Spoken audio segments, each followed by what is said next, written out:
Mark Zuckerberg's story does not begin in a Palo Alto garage or a sleek corporate boardroom. It actually begins in a quiet suburban home in Dobbs Ferry, New York. Born on May 14, 1984, Mark was the second of 4 children and the only son of Edward and Karen Zuckerberg. His father, a dentist, and his mother, a psychiatrist, fostered an environment that was less about rigid rules and more about intellectual curiosity. They encouraged their children to pursue their passions with vigor and intensity. Edward, himself an early adopter of technology, introduced Mark to the world of computers at a young age. He saw the Atari 800 not just as a toy for games, but as a gateway to understanding the logic and language of the digital world. This early exposure was the spark that ignited a lifelong fascination. While other kids were playing video games, Mark was learning how to create them. His father recognized his son's burgeoning talent and supported it wholeheartedly. He hired a private computer tutor, David Newman, a software developer, to come to their home once a week. Newman quickly realized that the young Zuckerberg was a prodigy, often staying a step ahead of the lessons prepared for him. This wasn't just a hobby, it was a calling. The household itself became a laboratory for Mark's ideas, a place where he was free to experiment, to build, and importantly, to break things in the pursuit of learning how they worked. The family environment was instrumental in shaping his mindset. Conversations around the dinner table were often lively debates about science, technology, and the future. This intellectual sparring sharpened his mind and taught him to defend his ideas with logic and reason. His parents instilled in him a powerful sense of self-belief, a trait that would become a hallmark of his career. They didn't just provide him with tools, they provided him with the confidence to use those tools in unconventional ways. This foundation of support and intellectual freedom allowed him to develop the skills and the audacity required to challenge the status quo in the years to come. This upbringing created a unique blend of technical skill and intellectual ambition. Mark was not just learning to code, he was learning to think about systems, about how people connect, and about how information flows. The seeds of Facebook were planted not at Harvard, but in this fertile ground of familial encouragement and boundless curiosity. The quiet suburban town of Dobbs Ferry was the unlikely incubator for a mind that would go on to rewire the social fabric of the entire planet. It was here that a boy who loved Greek epics and programming in BASIC began to formulate the ideas that would one day connect billions of people across the globe. Before Facebook, before Harvard, there was ZuckNet. This was one of Mark's earliest yet most telling inventions. His father's dental practice was run out of their home, creating a logistical challenge for the receptionist. She was located in the main house, while his father was in the dental office, a separate part of the property. Communication was inefficient, often involving shouting across the yard. At just 12 years old, Mark saw a problem and coded a solution. He used Atari Basic to create a primitive yet highly effective instant messaging program that he called ZuckNet. This network connected all the computers in the house and the dental office, allowing for seamless, silent communication. It was, in essence, an early version of AOL Instant Messenger, built for a single, specific purpose.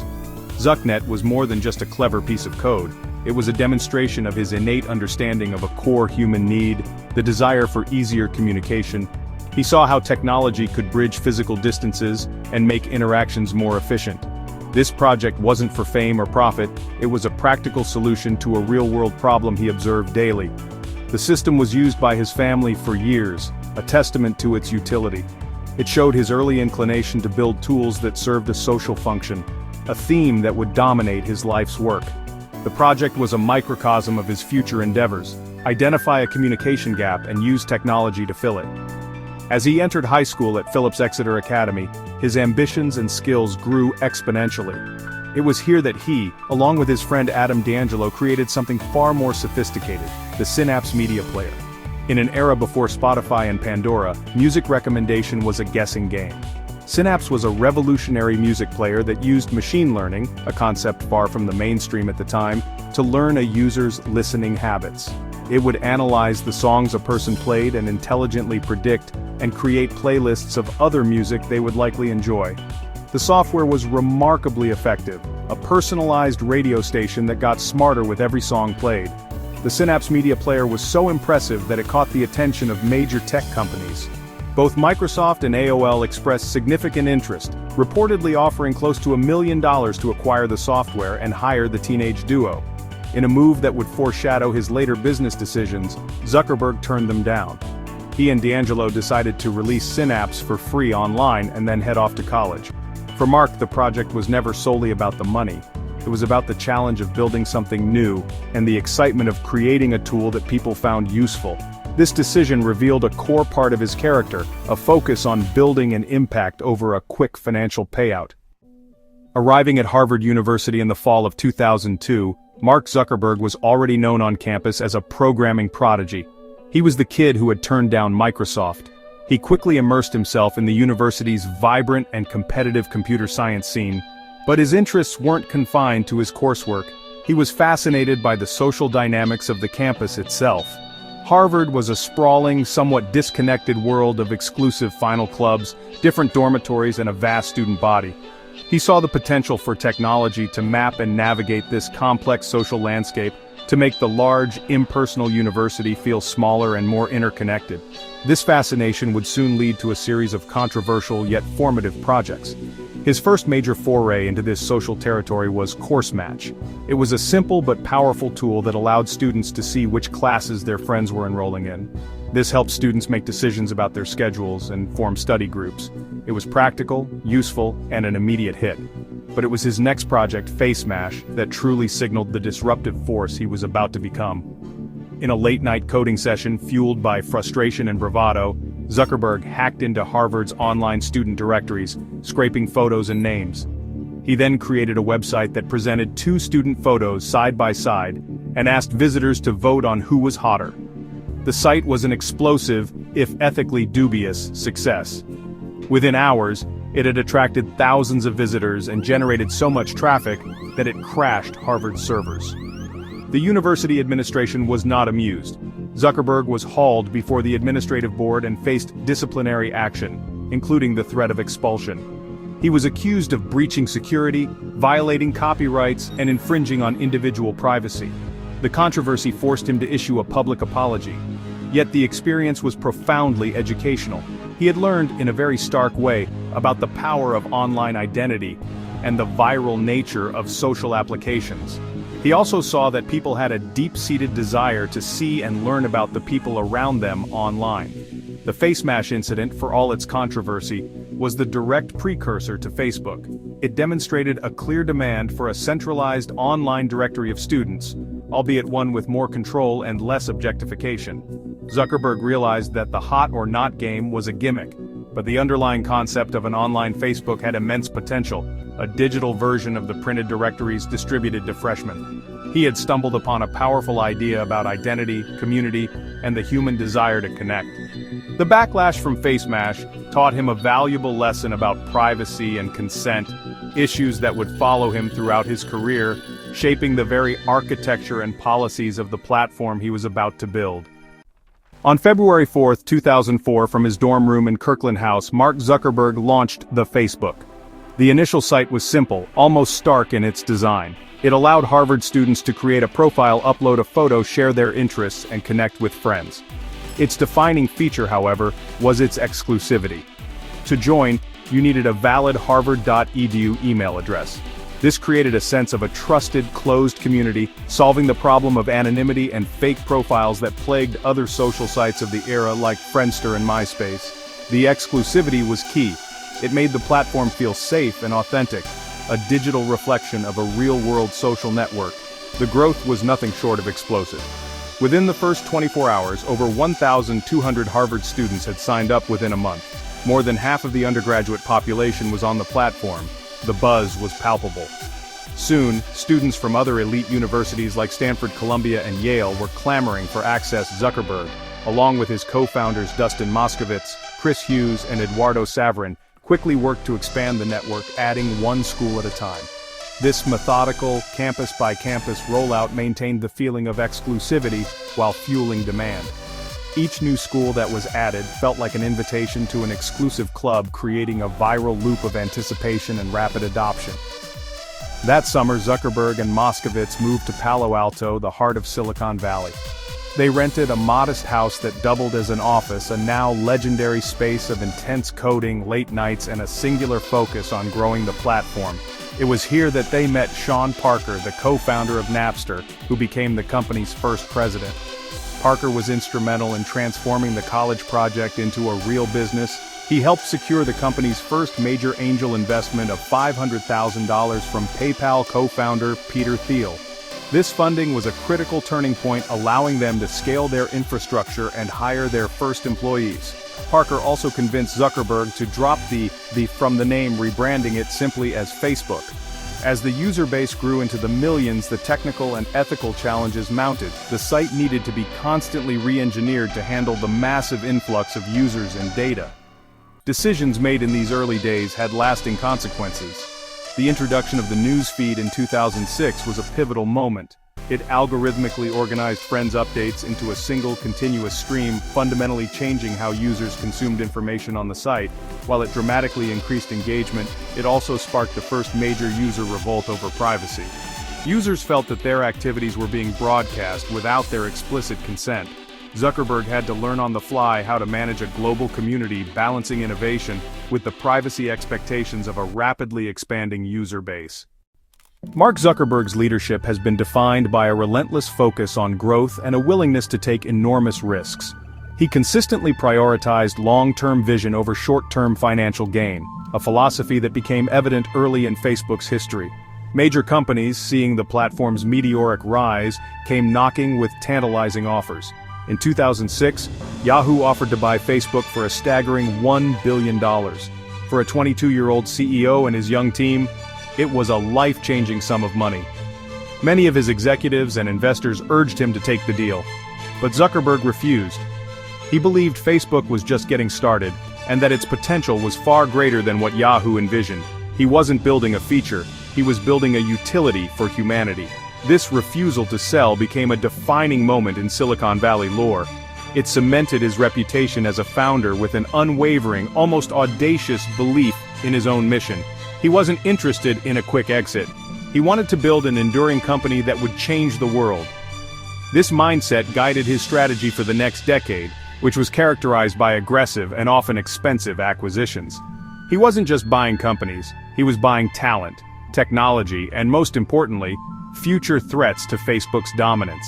He understood that the digital landscape was constantly shifting, and the biggest risk was standing still. His acquisition of Instagram in 2012 for $1 billion is a masterclass in strategic foresight. At the time, Instagram was a small, 2-year-old company with only 13 employees and no revenue. Many analysts thought the price was insane, but Zuckerberg saw something others missed. He recognized that the future of social networking was visual and mobile first. Instagram was rapidly capturing this new territory. By acquiring it, he not only neutralized a potential competitor, but also bought a ticket into the future of social media. He promised its founders, Kevin Systrom and Mike Krieger, autonomy to continue growing their platform, a decision that allowed Instagram to flourish under the Facebook umbrella. The pattern continued with the acquisition of WhatsApp in 2014 for an eye-watering $19 billion. Again, the price shocked the industry. WhatsApp was a simple, ad-free messaging service that was immensely popular outside of the United States. Zuckerberg saw that private messaging was another fundamental pillar of online communication, and Facebook Messenger wasn't winning globally. Acquiring WhatsApp gave Facebook a dominant position in the global messaging market overnight. This was followed by the $2 billion purchase of Oculus VR, a bet on the next computing platform, virtual reality. Each of these deals demonstrated his strategy: identify the next wave of technological change and pay whatever it takes to be at the forefront. As Facebook grew from a social network into a global information utility, the ethical challenges became immense. The very features that made the platform so engaging, the news feed, photo tagging, the like button, were also powerful tools for collecting vast amounts of user data. For years, the company operated with a move fast and break things ethos, often prioritizing growth and engagement over user privacy. This approach created a series of controversies that chipped away at public trust. Debates raged over the company's data collection policies, its use of personal information for targeted advertising, and the psychological impact of its algorithms on users. The breaking point came in March 2018 with the Cambridge Analytica scandal. It was revealed that the political consulting firm had improperly harvested the personal data of up to 87 million Facebook users without their consent. This data was then allegedly used to build psychological profiles to influence voters in the 2016 US presidential election. The scandal was a firestorm. It wasn't just a data breach, it was a profound violation of trust that exposed the dark side of Facebook's business model. The incident laid bare how the platform's tools could be weaponized for political manipulation on a massive scale, sparking a global outcry and calls for regulation. The fallout was severe. Zuckerberg was called to testify before the US Congress, a grueling two-day spectacle where he was grilled by lawmakers about Facebook's practices. Dressed in a suit instead of his trademark hoodie, he apologized repeatedly for the company's failures. "We didn't take a broad enough view of our responsibility, and that was a big mistake," he admitted. The scandal forced a fundamental reckoning within the company. It led to significant changes in Facebook's data policies, greater transparency for political advertising, and increased investment in safety and security. It marked the end of the move fast and break things era, and the beginning of a more cautious, responsible approach to its immense power. Beyond Cambridge Analytica, Facebook has been at the center of ongoing debates about its role in society. The platform has been criticized for its part in the spread of misinformation, hate speech, and its impact on mental health, particularly among younger users. The algorithmic amplification of sensational and polarizing content has been blamed for deepening social divisions around the world. These controversies have highlighted the immense challenge of moderating content for a community of billions. Zuckerberg has found himself in the difficult position of balancing free expression with the need to prevent harm, a task that has proven to be one of the most complex and consequential challenges of the digital age. By the late 2010s, Mark Zuckerberg saw storm clouds on the horizon. Facebook, the social network, was facing intense regulatory scrutiny, slowing user growth in key markets, and a perception problem, especially among younger generations who saw it as their parents' platform. He believed that the future of digital interaction would not be confined to the two-dimensional screens of phones and computers. He envisioned a more immersive, embodied internet where people could interact in shared virtual spaces. This vision, which he called the metaverse, was not just a new product, it was a fundamental pivot for the entire company, a bet on the next generation of computing. In October 2021, Zuckerberg made a dramatic announcement. Facebook, the parent company, was rebranding itself as Meta. This was more than just a name change, it was a declaration of a new mission. The company would no longer be just a social media company. It would be a metaverse company, dedicated to building the hardware and software that would bring this vision to life. The announcement was accompanied by slickly produced videos, showcasing a future of virtual meetings, holographic calls, and digital worlds for work, play, and socializing. It was an audacious, multi-trillion-dollar bet on a future that was still largely theoretical. The initial years of the pivot have been challenging. Meta's Reality Labs division, responsible for building the metaverse, has been burning through cash, with annual losses exceeding $10 billion. The company's flagship virtual reality platform, Horizon Worlds, has struggled to attract and retain users, with critics pointing to its clunky graphics and lack of compelling experiences. The early consumer-grade headsets like the Meta Quest have found a niche in gaming but have yet to achieve the mainstream adoption needed to create a true metaverse. The company has faced skepticism from Wall Street, the tech press, and the public, with many questioning if the metaverse is a solution in search of a problem. Despite the setbacks and immense financial costs, Zuckerberg has remained resolute. He has consistently framed the metaverse as a long-term, decade-plus project, similar to the early days of building Facebook. He argues that this is the natural evolution of technology, moving from text to photos to video, and now to immersive, three-dimensional experiences. In response to the slow start and economic pressures, Meta has had to adjust its strategy. It has undergone significant restructuring, including large-scale layoffs, and has shifted some focus to more immediate applications of its AI research, which also powers its metaverse ambitions. The pivot to Meta remains a work in progress, a high-stakes gamble that will ultimately define Zuckerberg's legacy as either a visionary who saw the future, or a leader who chased an expensive mirage. As his wealth and influence grew, Mark Zuckerberg's perspective on his role in the world began to broaden beyond the confines of his company. A significant catalyst for this shift was his marriage to Priscilla Chan, a pediatrician who brought a deep understanding of real-world challenges in health and education. In December 2015, to mark the birth of their first daughter Max, the couple published an open letter announcing the formation of the Zuckerburg Initiative, or CZI. In a move that mirrored the scale of their tech ambitions, they pledged to give away 99% of their Facebook shares, worth tens of billions of dollars, over their lifetimes. The Zuckerburg Initiative is not a traditional foundation. It is structured as a limited liability company, which gives it the flexibility to not only make grants to nonprofits, but also to invest in for-profit companies, and to advocate for public policy changes. This unique structure allows CZI to tackle complex problems from multiple angles. Their stated mission is audacious and long-term to help solve some of humanity's biggest challenges, and advance human potential for everyone. The organization is built on the belief that technology can be a powerful lever for social progress, a core tenet of Zuckerberg's worldview. CZI's work is organized around three core pillars: science, education, and justice and opportunity. In science, their goal is to cure, prevent, or manage all diseases by the end of the century. This ambitious effort involves funding fundamental scientific research, building new tools and technologies for scientists, and fostering collaboration across disciplines. A key project is the Zuckerburg BioHub, a research institute that brings together scientists and engineers from Stanford, UC Berkeley, and UCSF.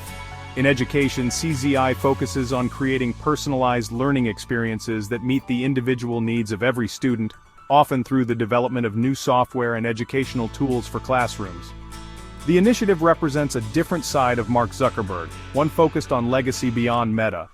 It is an attempt to apply the same principles of engineering, long-term thinking, and scalable solutions that built Facebook to the messy, complex problems of society. While the initiative has been praised for its ambition and innovative approach, it has also faced scrutiny. Critics have pointed out that its LLC structure lacks the transparency of a traditional foundation, and that its mission can sometimes blur the lines between philanthropy and corporate interest.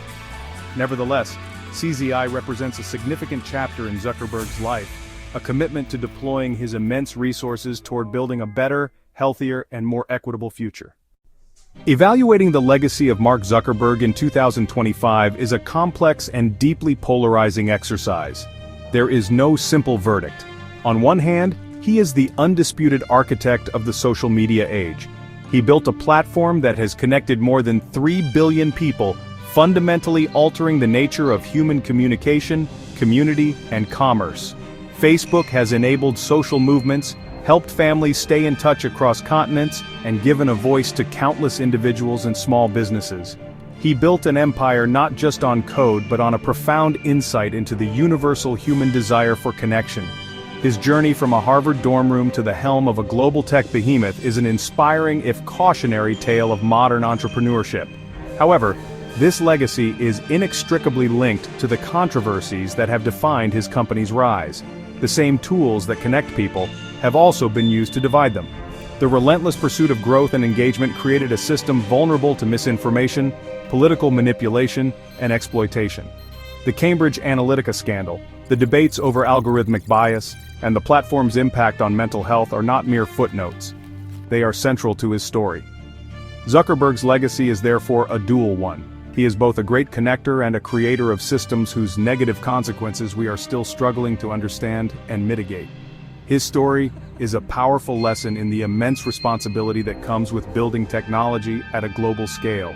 His pivot to Meta represents the next chapter in this ongoing story, an attempt to write a new narrative for both himself and his company. It is a bet that the future of human interaction lies in immersive, virtual worlds. If he succeeds, he will be remembered not just for building the social graph, but for building the next platform for reality itself. If he fails, it will be seen as a monumental act of hubris, an expensive distraction from the core problems of the platforms he has already built. The outcome of this gamble is still uncertain, but it demonstrates his enduring ambition and his unwavering belief in the power of technology to shape the future. Ultimately, Mark Zuckerberg's story is the story of our time. It reflects the boundless optimism of Silicon Valley, the disruptive power of innovation, and the profound societal challenges that arise when technology outpaces our capacity to manage it. He is a figure who has redefined what it means to be a friend, a citizen, and a member of a global community. Whether he is viewed as a visionary, a disruptor, or a digital emperor, his impact is undeniable. He has built a new kind of reality, and we are all living in it. The final judgment on his legacy will depend not just on what he has built, but on how we, as a society, choose to navigate the world he helped create.